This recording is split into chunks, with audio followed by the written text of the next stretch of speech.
পবন কৃষ্ণ সাহাকে আবার গ্রেফতার করা হলো। তিনি পাঁচিল টপকে পালাচ্ছিলেন, মোবাইলে ঝোপে ফেলে দিন। তার মানে মোবাইলে কি সবকিছু রয়েছে?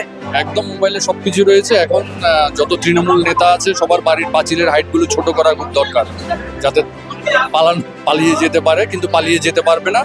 আমাদের কেন্দ্রীয় তদন্ত এজেন্সি খুব শক্তপোক্ত আছে, সবাই ধরা পড়বে। কান টানলে মাথা আছে, মাথাও ধরা পড়বে খুব তাড়াতাড়ি। এসআইআর নিয়ে তীব্র বিরোধিতা চলছে। এসআইআর কি এনআরসি ঘুরপথে? হ্যাঁ, এনআরসি তো করার দরকার আছে। আগে এসআইআরটা হোক, এনআরসিও হবে। যারা অনুপ্রবেশকারী আছে, যারা ভারতীয় নয়, তাদেরকে বের করা হবে এবং বের করতেই হবে ভারতের সুরক্ষার জন্য। সামনেই বিধানসভা নির্বাচন, তার আগে দেখলাম যে দক্ষিণ কলকাতার আপনার প্রাক্তন যে জেলা সভানেত্রী ছিলেন তিনি তৃণমূলে যোগদান করলেন। তো বিজেপির কাছে বড় ধাক্কা নাকি তাকে ছাড়াই দলে এগিয়ে যান? না, এটা কোনো ধাক্কা নয়। উনি এমন কিছু ছিলেন না যে এটা বিজেপির জন্য ধাক্কা হবে। যারা বিজেপি থেকে যায় তাদের কাছে ধাক্কা হয়।